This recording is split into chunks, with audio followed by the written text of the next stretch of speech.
सीमा और सचिन की love story.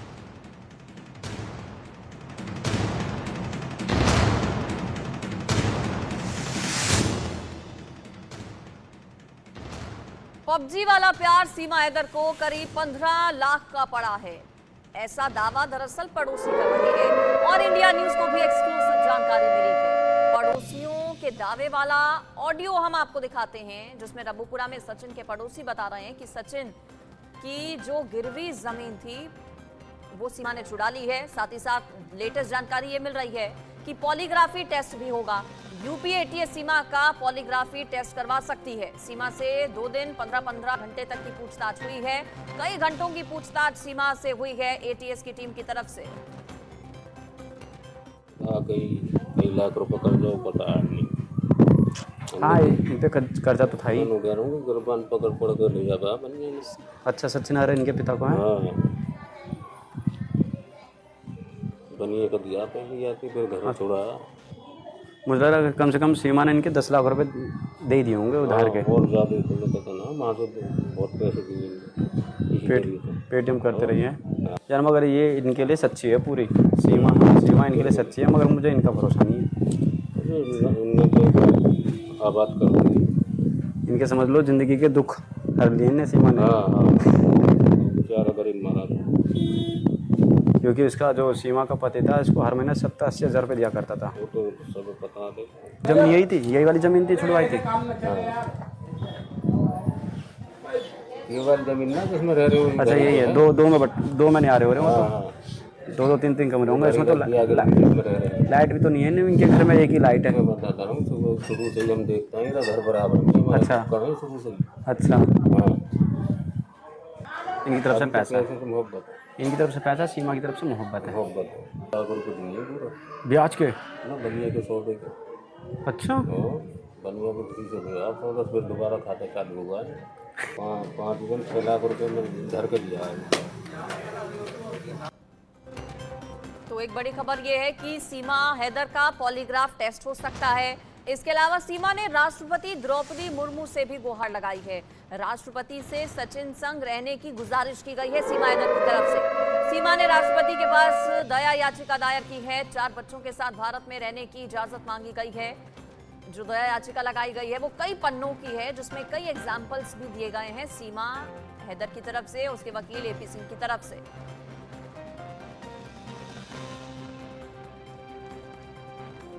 दया याचिका दाखिल की गई है राष्ट्रपति के समक्ष सीमा हैदर की तरफ से। महेंद्र माही का मैं रुक कर लेती हूँ। ग्रेटर नोएडा से मेरे साथ महेंद्र माही जुड़ गए, हमारे संवाददाता। महेंद्र, आपने पड़ोसी के साथ भी बातचीत की थी और जिसमें पड़ोसियों ने बताया था कि कैसे देवदूत बनकर सीमा आई है सचिन के परिवार वालों के लिए।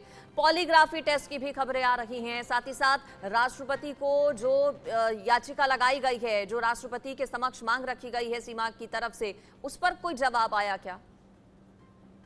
बिल्कुल, देखिए अभी जिस तरीके से सीमा के जो वकील हैं उनको बहुत आसान लग रहा है, बड़े आसानी शब्दों में कह रहे हैं कि हम सीमा को भारतीय नागरिकता और तमाम चीज़ों से मुक्त करा देंगे। मगर कहीं ना कहीं देखिए अभी एटीएस की जांच पूरी बाकी है, नोएडा पुलिस की जांच पूरी बाकी है। क्योंकि देखिए नोएडा पुलिस अभी सीमा पे 1-2 और मुकदमे दर्ज करेगी। क्योंकि देखिए जिस तरीके से सीमा हैदर ने फर्जी आधार कार्ड बनाकर यहाँ रह रही थी और फर्जी आधार कार्ड बनाकर ही वो नेपाल गई थी, तो उसको लेकर भी जो नोएडा पुलिस एक और उसमें धारा जोड़ेगी। और जिसके बाद जो विदेश मंत्रालय है, जो पासपोर्ट मंत्रालय, वो इस पे एक और मुकदमा दर्ज करा था। क्योंकि देखिए 2 पासपोर्ट मिले हैं, उसको लेकर आपत्ति जताई जाएगी। सारी रिपोर्ट एटीएस के पास अभी है और जब एटीएस अपना रिपोर्ट एडीजी प्रशांत कुमार को सौंपेगी उसके बाद ये जांच आगे बढ़ेगी और किस तरीके से सीमा हैदर और जो सचिन है फिर एक बार जो पुलिस की आंखों के सामने रहेंगे। क्योंकि लगातार देखिए जो सीमा जो सचिन है बार बार अपने बयान से पलट रहे हैं। लगातार हम देख रहे हैं किस तरीके से पाकिस्तान से भी बार बार दबाव आ रहा है कि जो सीमा हैदर है उसको पाकिस्तान लौटाया जाए। कल भी गुलाम हैदर ने ये कहा था कि जो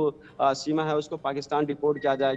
क्योंकि देखिए लगातार जो सीमा को लेकर एक तरफ विरोध हो रहा था, तो दूसरी तरफ जो ग्रामीण लोग हैं, मतलब कि यानी कि जो मीणा समाज के लोग हैं, उनका ये कहना है कि अगर एटीएस की जांच में सीमा सही पाई जाती है तो उसको हम अपने गांव की बहू बनाएंगे। और दूसरी तरफ जो हिंदू संगठन के लोग हैं, उनका ये कहना है कि ऐसे तो कोई भी आ जाएगा, यही तरीका अपना लेगा, 4 बच्चे या 2 बच्चे लेकर, और फिर वही देश की नागरिकता प्यार मोहब्बत की बात करेगा। ये हमारी भारतीय जो सुरक्षा है उसके लिए काफी बड़ी चूक होगी। तो दोनों तरफ देखा जाएगा। देखिए, भारतीय संविधान जो सुरक्षा है इसमें कोई चूक नहीं होगी। एटीएस अभी लगातार छानबीन कर रही है। कल और भी भी एटीएस चूंकि ने अलग अलग सचिन कई से टक्कर। एजेंसीज बताया जा रहा था महेंद्र माही की जांच कर रही हैं, उनकी रडार पर सीमा है, चाहे रॉ हो, इंटेलिजेंस हो, आईबी हो, कई अलग अलग एजेंसीज क्या जांच कर रही हैं इस पूरे केस की। यूपी एटीएस की जांच में क्या अभी तक निकल कर सामने आया है? और कहा जा रहा है कि पॉलीग्राफी टेस्ट भी हो सकता है और उसका एक लंबा प्रोसेस होता है, क्या उसके लिए अप्लाई किया गया है सरकार की तरफ से? देखिए, अभी पोलोग्राफी टेस्ट के लिए कोई अप्लाई नहीं किया गया और इस तरह की बातें अभी निकल के नहीं आ रही, क्योंकि एटीएस की जांच अभी पूरी नहीं हुई। क्योंकि कल भी सचिन से 4 घंटे एटीएस ने पूछताछ की थी और कल सीमा से ही पूछताछ हो सकती थी, मगर सीमा की तबीयत खराब थी, जिसके कारण एटीएस ने बस सचिन को ही पूछताछ किया अलग से जाकर।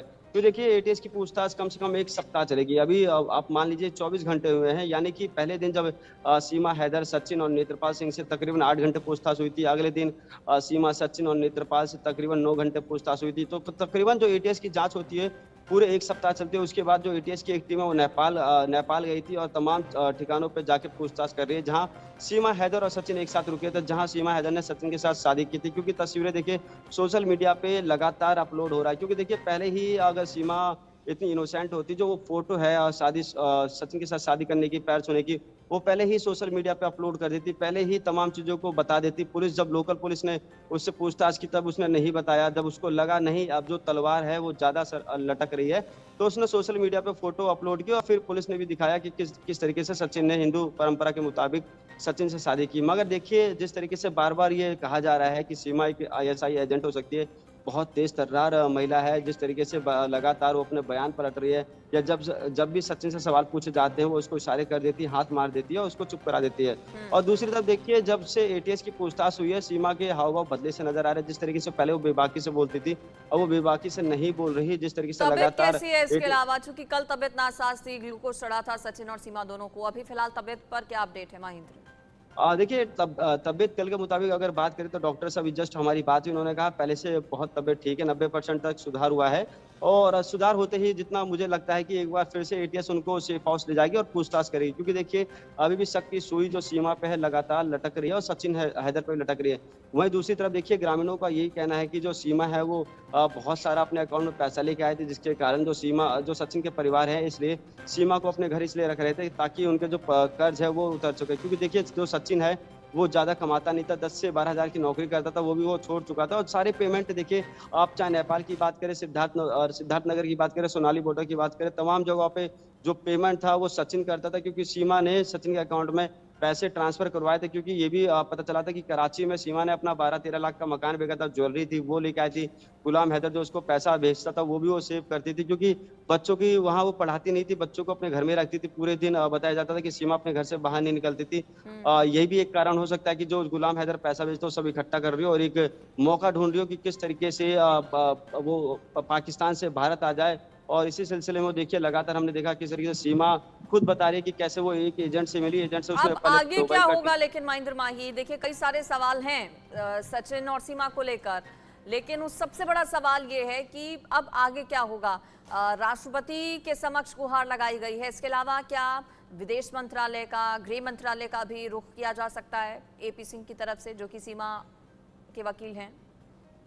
देखिए, इसमें साफ तौर पे देखा जाता है जब भी ऐसे मामले आते हैं तो जो चाहे पाकिस्तानी महिला हो या पाकिस्तानी नागरिक हो, कोई भी हो, उसको पाकिस्तान ही रिपोर्ट किया जाता है। क्योंकि देखिए, ऐसे अगर चलता रहा सिलसिला, क्योंकि देखिए जो देश का कानून है, जो देश का संविधान, वो प्यार मोहब्बत से नहीं चलता, वो कानून के मुताबिक चलता है। तो जिस तरीके से सीमा भारत आई है वो गैर कानूनी तरीके से आई है। सीमा पे फर्जी आधार कार्ड मिले हैं, सीमा पे जो वीजा है वो अलग अलग मिला है। तो अगर ऐसा ही तमाम जो केस है वो सीमा के नेगेटिव पॉइंट में जा रहा है, मतलब सीमा के पक्ष में नहीं जा रहा है। और जो बार बार ये कहा जा रहा है कि सीमा को भारतीय नागरिकता मिल जाएगी, तो इतना आसानी से नहीं मिलता। चाहे वो ग्रामीण लोग ये कह रहे हैं कि सीमा को नागरिकता मिल जाना चाहिए, किसी के कहने से भारतीय नागरिकता नहीं मिल जाता। क्योंकि देखिए, अगर ऐसे ही सिलसिला चलता रहा तो कोई भी पाकिस्तान से एक अन्य देश से यहाँ आएगा और ऐसे 4 बच्चों को लेकर, 2 बच्चों को लेकर शादीशुदा वाली जिंदगी बताएगा, इमोशनली बातें करेगा, उसको नागरिकता नहीं मिलेगी। और इसमें साफ क्लियर एक बात है, सीमा जो कह रही है कि मुझे भारतीय नागरिकता मिले और नहीं तो मेरी अर्थी जाएगी। तो देखिए, जो कानून है, जो संविधान है, उसके मुताबिक ही देश चलता है। और जिस तरीके से उसका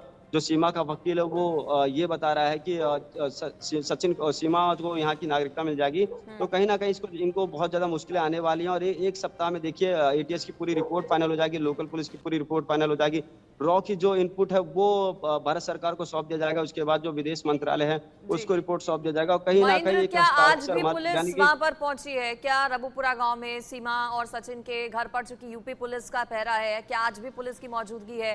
पूछताछ क्या आज हो सकती है एक बार फिर से दोनों से? देखिए, जब से एटीएस की पूछताछ खत्म हुई है, लगातार जब से सीमा सचिन अपने घर पे है, लगातार जो लोकल पुलिस है यानी कि जो रबुपुरा की पुलिस है वहाँ तैनात रहती है। कम से कम 4 से 5 कांस्टेबल, महिला कांस्टेबल वहाँ तैनात रहती है और वो लगातार सीमा की हरकतों को मॉनिटरिंग कर रहे हैं एकदम क्लोज से। क्योंकि लगातार हम देख रहे हैं कि जब इंडिया न्यूज सीमा से इंटरव्यू ले रहा था तो चारों तरफ महिला कांस्टेबल थी और बार बार जो सीमा है उनसे आंखों से आंखें मिलाकर देख रही थी और तमाम चीजें शायद से मॉनिटरिंग कर रही थी, या कुछ कोड होगा जब आपको ज्यादा नहीं बोलना। क्योंकि आप खुद उठा के देख सकते हैं किस तरीके से जो सीमा हैदर एटीएस की पूछताछ से पहले जो बेबाकी से इंटरव्यू दे रही थी, खुल के बात कर रही थी, चाहे पाकिस्तान के मुद्दों को लेकर, हिंदू के मुद्दों को लेकर, हिंदुस्तान के मुद्दों को लेकर, श्री राम के मुद्दों को लेकर। मगर अब वही सीमा चुप चुप और दबी जुबान मीडिया के सवालों का जवाब दे रही है। कोई उससे पूछताछ भी कर रहा है तो उसको भी बड़े दबी जुबान से जवाब दे रही है। कहीं ना कहीं सीमा को लगता है कि अब जो मुझे लगता था कि शुरुआत में जो पाकिस्तानी महिला उसको नागरिकता मिल जाएगी, मगर उसको लग रहा है कहीं ना कहीं अब ये केस जो ये झूठी बातें हैं, जो सिंपैथी वाली बातें हैं, वो अब उसको उल्टा पड़ सकती हैं। जी बिल्कुल, देश भर में सीमा और सचिन की चर्चा हो रही है, हॉट टॉपिक है ये, चाहे गली मोहल्ले हो, घर हो या फिर कोई भी अन्य अलग अलग जगहें हो, सीमा और सचिन की चर्चा जबरदस्त है। रबुपुरा गांव के लोगों का क्या कहना है? वो गांव जहां पर सीमा रह रही है, वो गांव जहां पर सचिन का घर है। देखिए, अगर रबुपुरा गांव की बात करें तो वहाँ तमाम कस्बे हैं, मगर जिस कस्बे में सचिन रहता है वो पूरा कस्बा मीणा समाज का। मीणा समाज के लोग ये शुरू से ही कह रहे हैं कि जो सीमा है उसको यहाँ की बहू बनानी चाहिए। मगर दूसरी तरफ जो थोड़े अगर आप शहर की तरफ जाएंगे, यानी कि रबुपुरा में शहर के इलाके, मार्केट के इलाके में आप जाएंगे तो लोगों का ये कहना है कि जब तक जांच पूरी नहीं हो जाती, जब तक ये क्लियर नहीं हो जाता कि जो सीमा है वो पाकिस्तानी एजेंट नहीं है, उसको घर में नहीं रहना देना चाहिए। मगर सचिन के परिवार वालों को समझ नहीं आ रहा। और दूसरी तरफ ग्रामीण लोग ये भी कह रहे हैं कि ये सचिन के परिवार का जो कर्ज था उसने वो चुका दिया, इसके वजह से जो सचिन के परिवार वाले हैं सीमा को रोक रहे हैं। तो तमाम जो जो मीणा समाज के लोग हैं, यानी कि जो सचिन के रिश्तेदार हैं, परिवार वालों, ये कह रहे हैं कि सीमा को अच्छा, नहीं चूंकि रखना आपने गांव वालों से बात की थी, पड़ोसियों से बात की थी, वो ऑडियो भी हम लगातार दिखा रहे हैं अपने दर्शकों को, इस पर पुलिस का क्या कोई बयान आया? क्या वाकई में बड़ा अमाउंट सीमा लेकर आई और उस अमाउंट का इस्तेमाल उसने सचिन के परिवार वालों का कर्ज चुकाने में किया है? पुलिस क्या कह रही है इस पर महेंद्र? देखिए, पुलिस अब जब तक एटीएस के हाथ में जांच, अब पुलिस, लोकल पुलिस कुछ नहीं कहेगी और ना वो कुछ बताने को राजी होगी। मगर ये बात तो है, एटीएस ने भी इस बात को कबूला था कि जो सीमा का अकाउंट उसमें 12 लाख का ट्रांजैक्शन हुआ था और सारे ट्रांजैक्शन ऑनलाइन हुए थे। क्योंकि देखिए, जो सीमा ने अपने कराची का मकान बेचा था उसकी सारी जो रजिस्ट्री या जो भी पॉलिसी थी सब उसने ऑनलाइन अकाउंट में कराया था। क्योंकि उसको पता है कि भारतीय करेंसी और पाकिस्तान करेंसी में मेल नहीं होता। छोटा मोटा अमाउंट हो, 10-20 हज़ार हो तो वो एक्सचेंज हो जाएगा। मगर अगर कोई पाकिस्तानी करेंसी 12 से 15 लाख रुपए लाए तो वो फंस सकता है, उससे पूछताछ की जा सकती है। तो देखिए, जब ऐसे सवाल निकलते आते फिर सीमा पे शक ज्यादा होता है कि कैसे सीमा इतना आगे तक का सोच सकती है। अगर सीमा 5वीं पढ़ी लिखी है तो सीमा कैसे ऐसे सोच सकती है कि जो भी अकाउंट हो सचिन के अकाउंट से पेमेंट किया जाए। और ये बात तो देखिए एकदम सिद्ध है, क्योंकि हम सचिन के घर गए थे। सचिन के घर में एक लाइट थी, एक पंखा था, 2 कमरों का घर था। तो सोचिए ऐसे मैं कहता हूँ जो इतने अति गरीब जो लोग हैं वो कैसे सीमा और उसके 4 बच्चों को पाल सकते हो। कहीं ना कहीं ये जो ग्रामीण लोगों की बात है कि जो सीमा ने सचिन के ऊपर जो 6 लाख का कर्ज था और तमाम और जो कर्ज था, जो कर्जदार, तो उनसे उनको छुटकारा दिलाया है, ये बात कहीं ना कहीं सच लगती है। और इस बात में बहुत ज्यादा सच्चाई है। क्योंकि आप सचिन के घर की स्थिति अगर आप देखेंगे तो आपको भी लगेगा कि सचिन कैसे एक वक्त का खाना खाता होगा, कैसे कमाता होगा। तो वहीं दूसरी तरफ सीमा का जो लाइफ स्टाइल है, अगर आप सीमा का लाइफ स्टाइल देखेंगे, हर दिन अलग अलग कपड़े पहनना, अलग अलग ज्वेलरी पहनना, अलग अलग तरीके का वेशभूषा रखना, तो आपको लगेगा नहीं कि कुछ ना कुछ तो ऐसा है जो सीमा और सचिन में थोड़ा डिफरेंट करता है। तो दूसरी तरफ देखिए, पाकिस्तानी जो गुलाम हैदर है उसका भी साफ तौर पे ये कहना है। कल भी पाकिस्तानी जो गुलाम हैदर उसने कहा था कि सीमा का जो पति है सचिन, जो अपने आप को बता रहा है, वो कैसे सीमा को 4 बच्चों को पालेगा, जबकि वो तो बिल्कुल बेरोजगार है। और जब तक सीमा के पास पैसा है, जब तक सचिन के परिवार वाले सीमा को पूछ रहे, जिस दिन सीमा पे पैसे खत्म हो जाएंगे उस दिन सचिन के परिवार वाले इसको ठुकरा देंगे और कहीं ना कहीं फिर इसको पछतावा होगा। जी चलिए ठीक है, नजर आप बनाए रखिएगा महेंद्र माही इस पूरी खबर पर, तमाम अपडेट्स आपसे लेते रहेंगे। फिलहाल शुक्रिया।